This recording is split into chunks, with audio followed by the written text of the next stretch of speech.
Bismillahirrahmanirrahim. Assalamualaikum warahmatullahi wabarakatuh.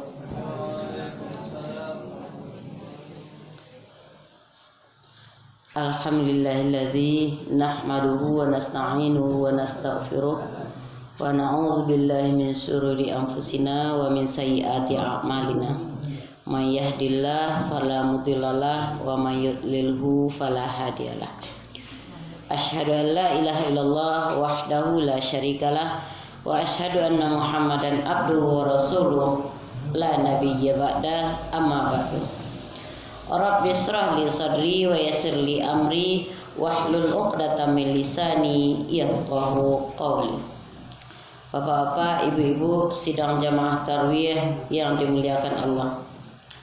Awal kalam, marilah kita bersyukur kehadirat Allah Subhanahu wa taala yang telah memberikan nikmatnya kepada kita semua sehingga kita masih bisa melakukan qiyam Ramadan pada malam yang ke-16 ini dalam keadaan sehat walafiat. Selanjutnya salawat berserta salam kita kirimkan pada arwah junjungan kita Nabi besar Muhammad sallallahu alaihi wasallam. Allahumma sholli ala Muhammad wa ala ali Muhammad. Mari kita menjadi umat Nabi Muhammad yang suka bersalawat. Orang yang suka membaca salawat, maka ia akan mendapat rahmat Allah. Dia akan diberi kasih sayang oleh Allah. Orang yang rajin mengucapkan salawat, nanti dia yaumil akhir dia akan beroleh syafaat. Kemudian orang yang hobi bersalawat, nanti di padang mahsyar dia akan berbaris sejajar dengan orang-orang yang abrar, orang-orang yang selalu melakukan kebajikan. Semoga kita bagian dari mereka. Amin ya rabbal alamin. Bapak Ibu sidang jamaah yang berbahagia, pada kesempatan malam hari ke tausiah yang akan ambo sampaikan berjudul Nuzulul Quran. Nuzulul Quran artinya turunnya Al-Quran. Peristiwa turunnya Al-Quran merupakan momen penting, peristiwa bersejarah yang perlu untuk kita peringati.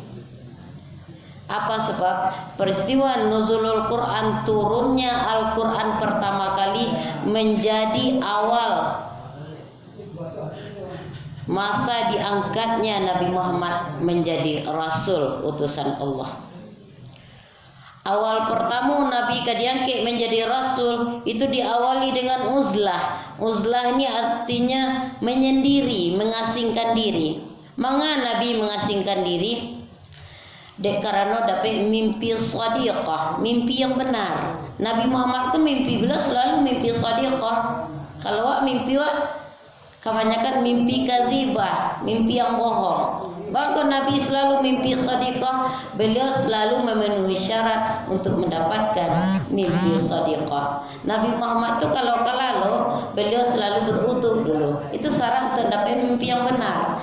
Kemudian yang kedua, Nabi Muhammad sebelum lalu selalu menamatkan Al-Quran secara ringkas dengan membaca trikul. Apa trikul? Qul huwallahu ahad. Sudah tuh? Qul a'udzu birabbil falaq. Kemudian Qul a'udzu birabbin nas. Kemudian Nabi tidur dengan miring ke kanan. Nah, itu syarat untuk mendapatkan mimpi shadiqah. Nabi Muhammad selalu melakukan itu ketika sebelum tidur. Sehingga beliau suatu hari mendapatkan mimpi. Apa mimpinya? Allah menyuruh beliau untuk beruzlah, mengasingkan diri di sebuah gua yang bernama Gua Hira. Jadi mengasingkan diri dari orang banyak itu bukanlah satu ketercelaan. Malah itu disuruh oleh Allah. Kenapa mengasingkan diri disuruh oleh Allah? Sebab dikala kita sendiri, kecerdasan akan meningkat. Orang yang ngacuk sorang-sorang biasanya kecerdasannya meningkat. Ketika sendiri, orang-orang biasanya mengadakan dialog antara akal dengan hati, mengecek antara akal dan hatinya. Sehingga dalam keseharian, dalam pergaulan seimbang antara logika dengan perasaan. Awakku harus seimbang antara logika dan perasaan. Kalau ada nambah lebih, ndak rancak diterima oleh orang-orang sekitar. Orang kalau terlalu dominan logika, kurang perasaan. Biasanya manusia tuh kasar, mengecek, lantak lantuang. Itu terlalu dominan logika, kurang perasaan. Ada pula orang yang terlalu dominan perasaan, kurang logika, sehingga mudah ibu hati. Sek tercibik, sek sadih, sete ibu hati, lebay. Jadi sebagai muslim yang baik harus mengadakan waktu untuk menyendiri supaya seimbang antara hati dengan akal, supaya seimbang antara logika dengan perasaan. Jangan terlalu main logika sehingga kita kasar, jangan terlalu main pula perasaan sehingga kita manusia lebay. Lebay itu sih bulat ya, itu tersinggung lah tuh, itu sebangil tuh, keterlalu perasaan yang dominan. Bapak Ibu sidang jamaah rahimakumullah. Nabi Muhammad melakukan uzlah, mengasingkan diri di Gua Hira pada malam ke-17 Ramadan. Kini berapa? Namaleh. Nah, jadi besok pasnya ke nuzulul Quran. Malam ke-17 Ramadan ketika sedang menyendiri di Gua Hira, dengan izin Allah datang Jibril mendekapnya. Ipagui ari Nabi Muhammad. Apa yang diucapkan oleh Jibril? Iqra ya Muhammad. Apa jawaban Muhammad? Ma'ana biqari. Padahal menggelitik kurang tak dikenal mama gue hari-hari. Diulang oleh Jibril lagi. Iqra ya Muhammad. Ma'ana biqari. Berhenti sebentar. Iqra ya Muhammad. Ditukar Nabi Muhammad jawabannya. Ma'aqra. Apa yang akan aku baca? Kemudian Malaikat Jibril mengajarkan surat Al-Alaq ayat 1 sampai 5. Bismillahirrahmanirrahim. 1. Iqra bismi rabbikal ladzi khalaq. Bacalah dengan nama Tuhanmu yang telah menciptakan. 2. Khalaqal insana min 'alaq. Dia telah menciptakan manusia dari segumpal darah. Iqra wa rabbukal akram. Bacalah dan Tuhanmu yang maha mulia. Allamal ins. Apa yang kapek? Iqra wa rabbukal akram alladzi 'allama bil qalam. Yang telah mengajarkan manusia dengan pena. Yang kelima, 'allamal insana ma lam ya'lam. Dia telah mengajarkan manusia apa-apa yang belum diketahui. Beliau ajarkan Nabi Muhammad sampai dapat. Ketika itu resmilah beliau diangkat menjadi Nabi dan Rasul. Beliau menggigil menuruni Gua Hira tadi. Dari seluruh penjuru Gua Hira tadi terdengar suara menggema, Muhammad Rasulullah, Muhammad Rasulullah, Muhammad Rasulullah. Muhammad engkau utusan Allah, Muhammad engkau utusan Allah, Muhammad engkau utusan Allah. Bapak Ibu sidang jamaah yang berbahagia, bamangko surat Al-Alaq yang turun, bamangko kalimat pertama yang diturunkan Allah kepada Nabi Muhammad adalah kata Iqra. Bako ndak yang lain-lain, bako disuruh awak membaca. Tandanya dalam agama Islam yang paling penting nomor 1 adalah membaca. Jadikan kegiatan pertama kita, kegiatan utama, kegiatan yang dianggap paling penting dalam agama adalah membaca. Kenapa membaca yang disuruh? Yang pertama, Allah menginginkan kita menjadi manusia yang cinta ilmu. Untuk apa cinta ilmu? Cinta ilmu adalah jalan menuju bahagia dunia dan akhirat. Dalam sebuah hadis, Bismillahirrahmanirrahim, man aradat dunya fa'alaihi bil ilmi. Siapa yang menginginkan kebahagiaan dunia itu hanya bisa didapatkan dengan ilmu. Wa man aradal akhirah fa'alaihi bil ilmi. Siapa yang menginginkan kebahagiaan akhirat, maka kebahagiaan akhirat itu didapatkan cuma juga dengan ilmu. Wa man aradahuma. Siapa yang menginginkan kedua-duanya, fa'alaihi bil ilmi. Fa'alaihi bil ilmi. Keduanya itu hanya bisa didapatkan dengan ilmu. Awak membaca supaya berilmu. Orang yang banyak membaca banyak ilmu. Sakete membaca sakete ilmu. Ndak ada membaca ya ndak ada ilmu. Jadi membaca adalah hal pertama utama yang terpenting dalam Islam. Sebab ayat yang turun pertama katanya adalah Iqra. Dengan membaca manusia tahu kebaikan dan keburukan. Siapa yang bisa membedakan yang baik dengan yang buruk? Orang berilmu. Kalau ada dalam lingkungan pergaulan orang yang berakhlak buruk, tandanya kurang membaca, tandanya kurang ilmu, mangkonyonya jahat, mangkonyonya kejam, mangkonyonya zalim, dek kurang ilmu. Seandainya banyak membaca, seandainya banyak menelaah buku-buku, tentulah nya akan bisa membedakan yang baik yang buruk. Tidak mungkin nya mau berbuat buruk kalau ilmunya ada. De ilmu tidak ada, makanya nya condong memperbuat keburukan. Dengan ilmu lah seseorang tahu kebaikan dan keburukan. Melalui ilmu seseorang bisa berprasangka baik kepada Allah sehingga hidupnya tidak lepas kendali. Ada orang yang lepas kendali ketika datang kesusahan dalam hidupnya. Nyosangko Allah kejam. Nyosangko untungnya buruk. Malang na nasiwal. Sisia lah nanda elo. Mado manusia sisia. Bakicil sisia nanda elo. Malang setipa dewa. Lah jatuh di bawah tangguin mau sisia ambon mau buruknya. Ikan nama sisia. Dia tu manusia yang mengecen, deknya kurang ilmu, deknya jarang membaca, nya berprasangka buruk kepada Allah.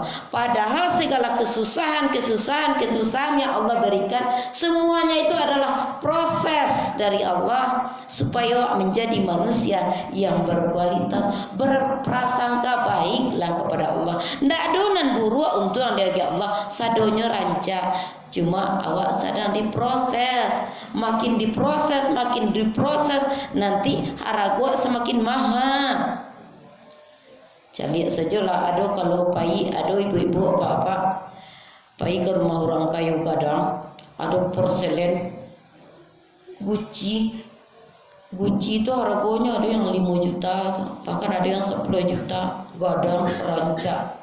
Kalau dikaji-kaji dari asal Gucci itu asalnya cuma dari tanah liat.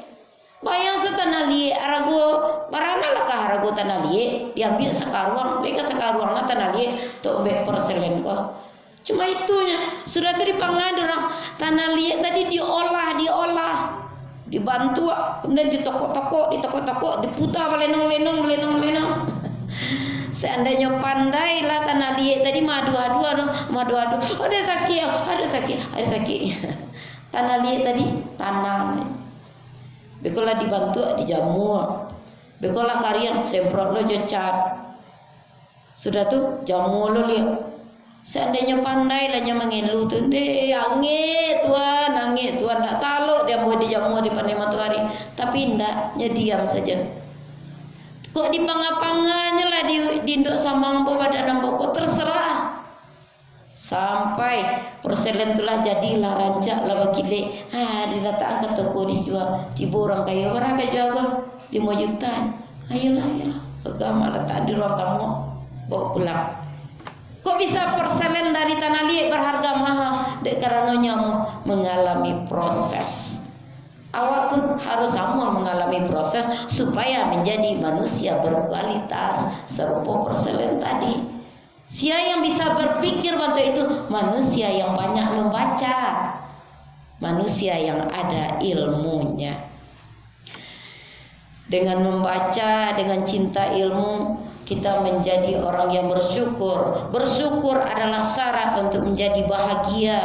Orang yang tidak bersyukur jauh darinya hidup bahagia. Jangan dibayang-bayangkan orang yang bahagia itu adalah orang nambah rumah rancak, nambah auto gagah, dan namanya kadang-kadang. Jangan dibayangkan yang bantu itu yang bahagia. Orang yang bahagia adalah orang yang bersyukur. Makin bersyukur makin bertambah nikmat, makin bersyukur bertambah nikmat, bertambah luas hidup, bertambah-tambah bahagia. Dia apa? Dia bersyukur. Siapa orang yang pandai bersyukur dalam hidup? Orang yang punya ilmu. Dari mana dapat ilmu? Dia banyak membaca.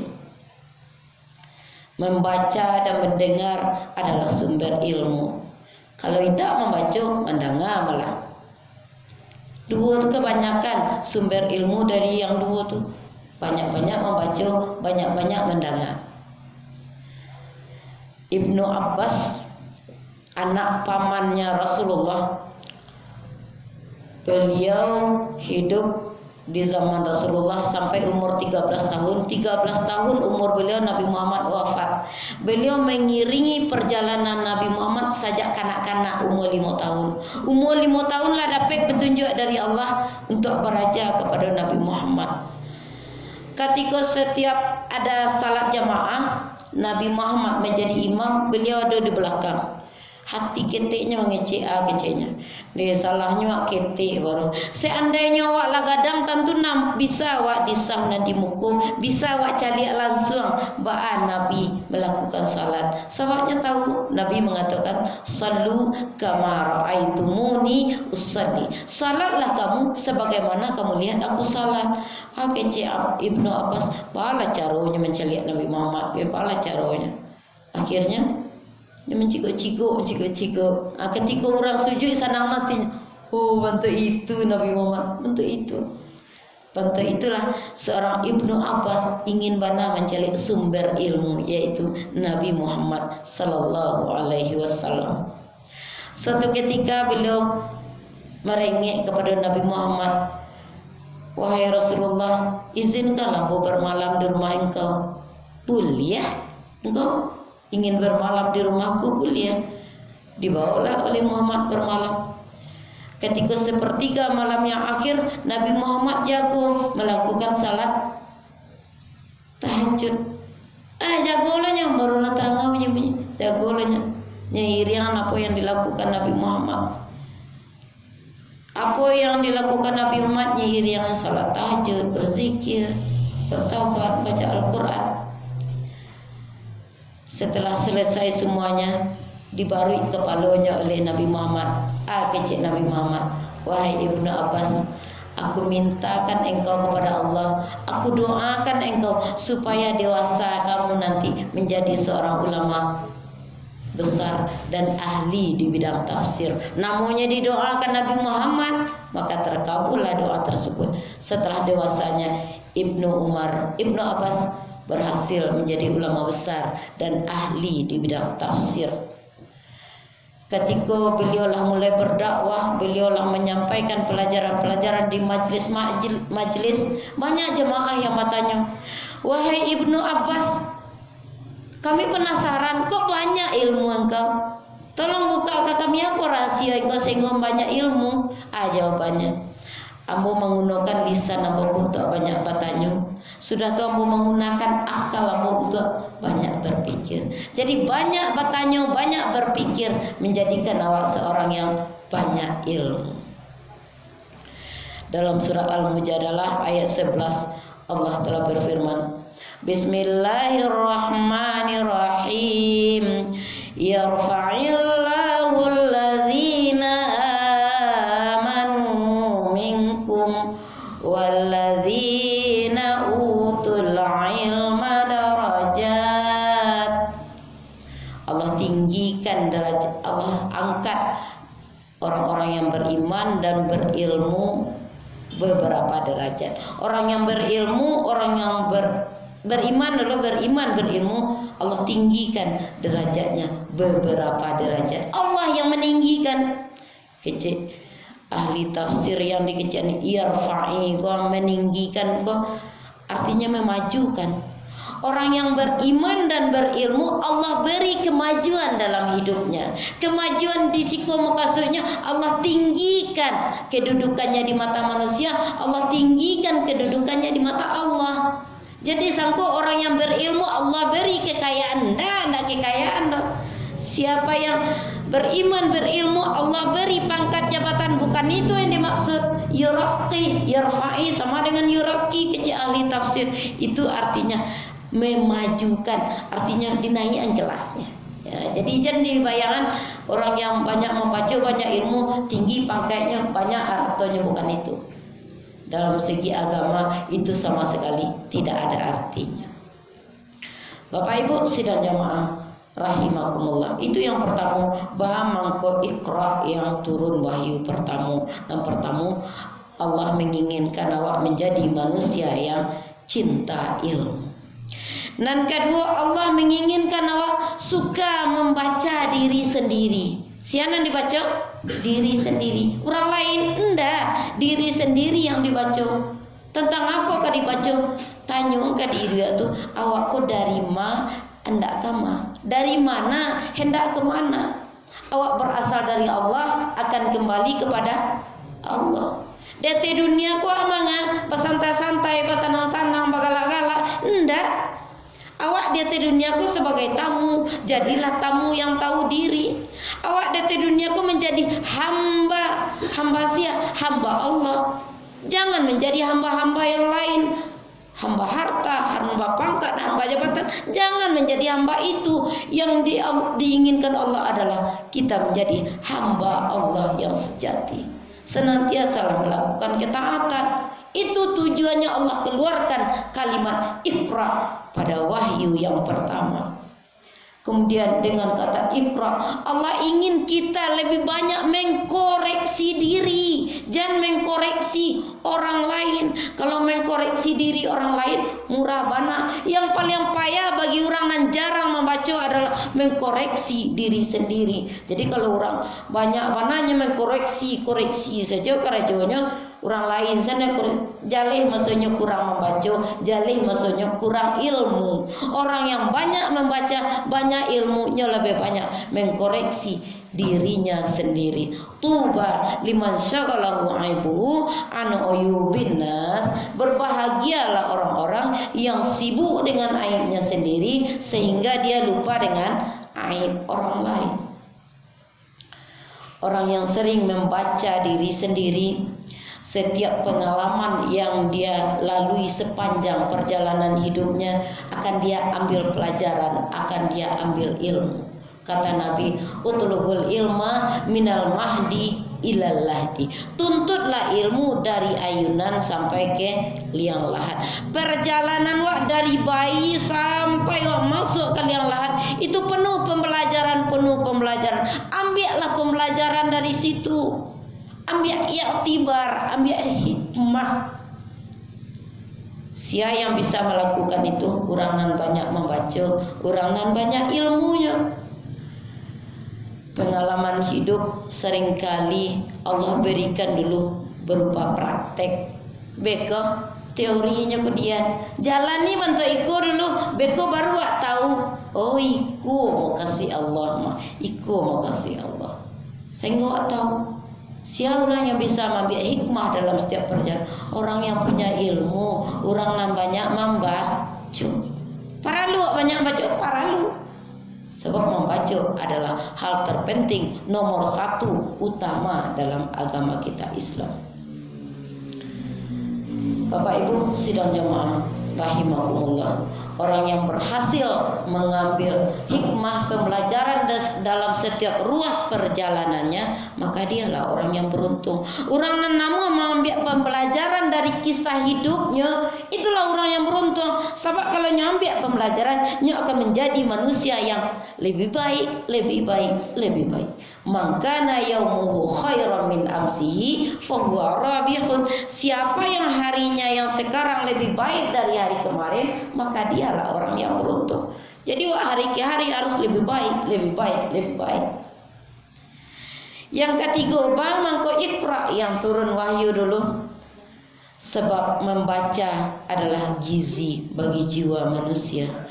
Awak kalau malih membaca, jiwa kok kurang gizi. Ba'a kalau jiwa kurang gizi, lemah. Ba'a jiwa yang lemah, mudah lelah. Beribadah murah latihan. Dia tuh wak membaca kurang, makanan jiwa wak tak bergizi. Kemudian mudah sedih, Lemah ke namanya. Seketik-seketik sedih, seketik-seketik galau. Iblis senang dengan manusia-manusia yang mudah galau, seketik-seketik galau. Manusia yang galau biasanya berhenti dari amal saleh. Makanya setan iblis suka cinta dengan orang yang mudah galau. Bamang kau mudah galau, dek jiwa awak lemah. Bamang kau jiwa awak lemah, awak kurang gizi. Apa gizinya? Membaca. Membaca adalah gizi bagi jiwa manusia. Orang kalau sudah lemah jiwanya, dia lakukan ibadah, ibadahnya tidak berkualitas, ibadahnya tidak bernilai. Sia-sia saja ibadah yang tidak bernilai. Kaki ke bawah, turun naik, turun naik. Salatnya asal-asalan, puasa asal-asalan, semua ibadah asal-asalan, tidak bernilai. Panik-panik saja. Dia apa? Jiwa awak kurang gizi, awak jarang membaca, awak tidak punya ilmu. Kemudian jiwa yang kurang gizi karena kurang membaca mudah dapat penyakit. Padahal kalau lamah kan mudah dapat penyakit. Penyakit jiwa, iri, dengki. Kalau iri lain perasaan tak senang mencelik orang dapat nikmat. Kalau dengki perasaan tak senang mencelik orang dapat nikmat. Sudah tu menginginkan nikmat yang didapat orang tu terlepas. Sakit hati mencelik orang dapat nikmat, maju orang sakit hati awak. Lah suka dipangga orang tu kalau orang tu dapat nikmat. Kalau ada perasaan betul itu lah dapat awak penyakit jiwa yang namanya dengki. Sudah tu penyakit jiwa leh tinggi hati. Tinggi hati ke sombong, takabur, merasa labiah pada orang. Awak saja yang santiang orang bodoh. Awak saja yang kaya orang bansai. Awak saja yang mulia orang lain hina. Awak saja yang cadia orang lain on. Iko perasaan tinggi hati ko merupakan penyakit jiwa. Dari mana datangnya penyakit jiwa? Dari jiwa yang lemah. Dari mana datangnya jiwa yang lemah? Jiwa yang miskin ilmu karena kurang membaca. Seandainya banyak membaca, tidak akan mungkin ada perasaan tinggi hati. Kemudian penyakit jiwa yang lainnya pemarah, pembangi, seketik-seketik bangi. Tak patut bangi je. Seketik-seketik meledak bentuk bom. Iko akibat awak kurang gizi, dapat penyakit jiwa, pemarah, pembangi. Masam semuku tu ke orang tadi. Kemudian pendendam. Pendendam ku menahan rasa marah di dalam dada dan bertekad melampiaskan, membalaskannya suatu saat. Aku pendendam maknanya. Nah, elok menyimpan-nyimpan dendam. La yahillu li muslimin ayyahjura akhahu fawqa thalathi layalin. Tidak halal bagi seorang muslim menjauhi saudaranya melebihi 3 hari 3 malam. Kalau malam-malam dendam namanya itu. Kemudian penyakit jiwa lainnya penggibah, tukang gunjang. Orang menggunjang kau mencari-cari kekurangan orang lain. Menggunjang kalau empat kicen orang, kelebihan orang lah, empat kicen tak gunjang namanya. Tapi kalau kekurangan orang nanti cari-cari, nanti apung-apungan itu penggunjang. Itu penyakit jiwa. Kenapa ada orang yang penggunjing? Karena dia ingin mengangkat-ngangkatkan diri. Tarafu'. Seandainya tidak ada sifat suka mengangkat-ngangkat diri orang lain, tak mungkin orang itu penggunjang. Orang penggunjang kau suka mengangkat diri sendiri, kemudian direndahkannya orang lain. Dirinya nyapuan, orang lain nyepijaan. Itu penyakit jiwa. Lantaran apa? Jiwa tidak bergizi, awak jarang membaca sehingga miskin ilmu. Kemudian memfitnah, ma dua-dua carito nanda ado. Al fitnah tu asyaddu minal qatl. Fitnah lebih kejam dari pembunuhan. Itu penyakit jiwa. Dari mana datangnya fitnah? Masih je bersumber dari rasa iri dan dengki. Tak senangnya mencelik orang tu senang, sakit hatinya mencelik orang senang hatinya mencelik orang susah. SMS aku memfitnah. Sudah tu pengadu domba. Pengadu domba kau merupakan juga penyakit jiwa. Mengadu domba tu mantan kecil. Kecil nanti siko antang ke siko, kecil ni siko antang siko, sehingga orang balago jawa namimah wa nama itu. Orang yang suka mengadu domba nanti diazab oleh Allah, bukan hanya di dalam neraka di yaumil akhir, tapi diawali dari alam kubur, alam barzakh. Bapak Ibu sidang jamaah rahimakumullah. Imam Ats-Tsamarqandi mengatakan, manusia yang tidak peduli dengan janji dan ancaman Allah, penyebabnya adalah karena dia tidak mendalami Al-Quran, tidak suka membaca, tidak suka menelaah. Karenanya mari kita menjadi manusia-manusia yang suka membaca, suka menelaah, cinta dengan ilmu. Mari kita cintai Al-Quran, kita baca sesering mungkin, karena dengan membaca Al-Quran hati kita jadi bersih. Kalau hati lah bersih, tidak ada noda-noda sifat-sifat yang buruk tadi. Kemudian dengan membaca Al-Quran hati menjadi luas.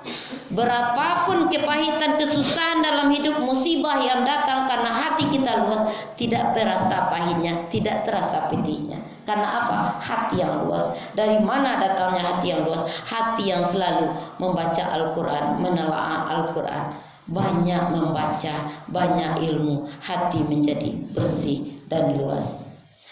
Dengan mempelajari Al-Quran, dengan mendalami Al-Quran, insya Allah kita akan memperoleh kehidupan yang tenang dan nyaman. Tenang dan nyaman di dunia sampai ke akhirat kelak. Mudah-mudahan kita semua mendapatkannya. Amin ya rabbal alamin. Fa'tabiru ya ulil albab la'allakum tuflihun. Wabillahi taufiq wal hidayah. Wassalamualaikum warahmatullahi wabarakatuh.